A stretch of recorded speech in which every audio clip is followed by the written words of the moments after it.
আপুনি কওক।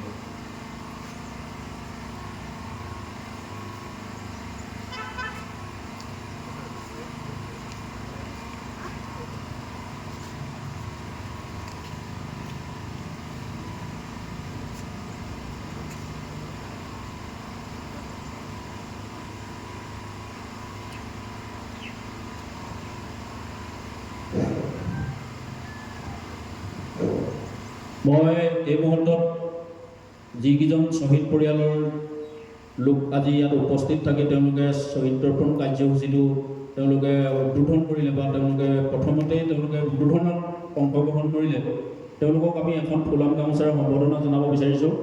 শৈল বৰুৱা তেখেত উপস্থিত আছে, তেখেতৰ ককায়েক এই সংগ্ৰামখনতে শ্বহীদ হৈছিলে। গতিকে আজি তেখেতৰ শ্বহীদত্ব পৰিয়াল হিচাপে মই শৈল বৰুৱাক এখনি ফুলাম গামোচাৰে আমাৰ নিৰ্যাতন বিৰোধী ঐক্য মঞ্চৰ সভাপতি টংকেশ্বৰ বৰুৱা ডাঙৰীয়াই তেখেতক এখন ফুলাম গামোচাৰে সম্বৰ্ধনা জনালে। ইয়াৰ পাছত আৰু এজন উপস্থিত আছে, আপোনালোকে সকলোৱে জানে আমাৰ এই একালৰ এই অঞ্চলৰ এজন খুব জনপ্ৰিয় আলফা নেতা আছিলে চৰণ মাঝি, তেখেতৰ ককায়েক আমাৰ মাজত উপস্থিত আছে। তেখেতক শ্বহীদ তৰ্পণ কাৰ্যসূচীটোলৈ যাবলৈ অনুৰোধ কৰিছোঁ, কিন্তু যোৱাৰ আগতে তেখেতক আমাৰ নিৰ্যাতন বিৰোধী ঐক্য মঞ্চৰ সভাপতি টংকেশ্বৰ বৰুৱাদেৱে পুনৰ এখন ফুলাম গামোচাৰে তেখেতক সম্বৰ্ধনা দিছে। তেখেতৰ নাম জগদু মাঝি আৰু তেখেতলোক যথেষ্ট পৰিয়ালটো যথেষ্ট তেওঁ চৰকাৰী বাহিনীৰ দ্বাৰা তেওঁলোক নিৰ্যাতিত হোৱা লোক। জগদু মাঝি তেওঁ নিজেও নিৰ্যাতিত, তেওঁ জেলত যাবলগীয়া হৈছিলে।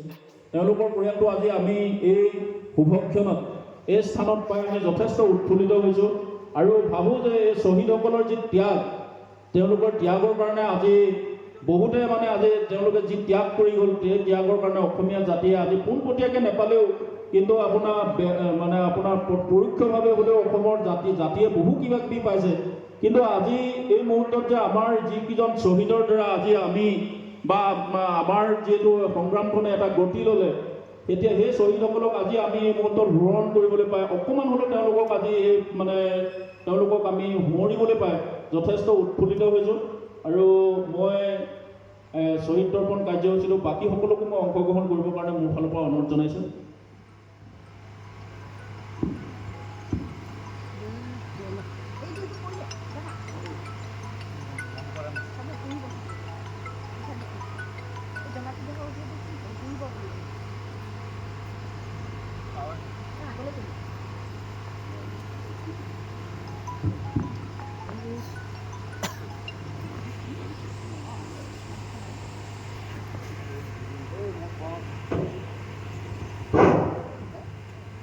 আমাৰ আৰু দুটা শ্বহীদ পৰিয়াল আমাৰ মাজত উপস্থিত আছে, তেওঁলোককো এখনি ফুলাম গামোচাৰে সম্বৰ্ধনা জনাব খুজিছোঁ। গতিকে মই বাইদেউক আৰু দুখন গামোচা আনিবৰ কাৰণে অনুৰোধ জনালোঁ।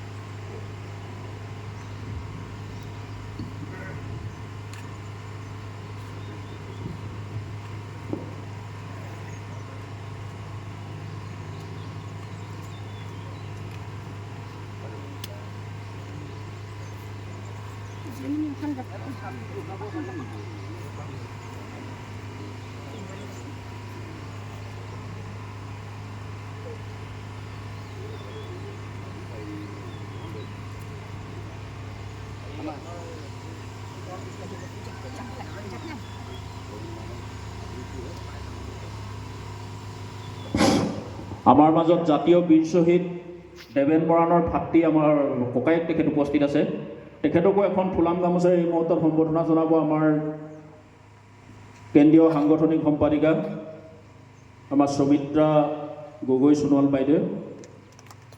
আমাৰ মাজত আৰু এজন শ্বহীদৰ পৰিয়ালৰ ওপৰত তেখেত উপস্থিত আছে, শ্বহীদ গৌতম নেওগৰ ভাতৃ, জ্যেষ্ঠ ভাতৃ, তেখেত আমাৰ নিৰ্যাতন বিৰোধী ঐক্য মঞ্চ ডিব্ৰুগড় জিলাৰ সভাপতি অৰুণ নেওগ তেখেত উপস্থিত আছে। তেখেতকো এই মুহূৰ্তত এখন ফুলাম শ্বহীদ পৰিয়ালৰ হিচাপে পাই আমি যথেষ্ট উৎফুল্লিত হৈছোঁ, কাৰণ আজি 4টা পৰিয়াল আমি শ্বহীদৰ পৰিয়াল আমাৰ লগত পালোঁ। তেওঁলোকক কিন্তু তেওঁকো এখন ফুলাম গামোচাৰে সম্বৰ্ধনা জনাব আমাৰ সুমিত্ৰা সোণোৱাল বাইদেউ। তেখেতক মই গতিকে তেখেতকো মই এই কাৰ্যসূচীত অংশগ্ৰহণ কৰিবৰ কাৰণে অনুৰোধ জনাইছোঁ। এডাল ধূপ আৰু মাল্যৰ্পণেৰে অনুষ্ঠানটো গতিশীল কৰি দিয়ক, তাকেই কামনা কৰোঁ।